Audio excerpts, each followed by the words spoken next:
A mí me gustó. Lo único que yo veo mal es que esta basecita aquí para aguantar las películas, ¿verdad? Como ven, es muy floja, ¿ven?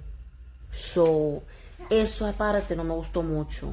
Debería ser como que más fuertecita esa base. Es lo único, prácticamente no tengo más quejas. Porque para el precio está bueno y eso. Y se ve organizado. Sí, pero lo único que no me gustó fue esa parte. Pues cuando quiero poner bien las películas, por ejemplo, si aquí hay poquita, pues ya ven, como que se voltea un poco. Y así, entonces trato de arreglarlo. Uf, si vuelve lo mismo. Pero ahí vamos.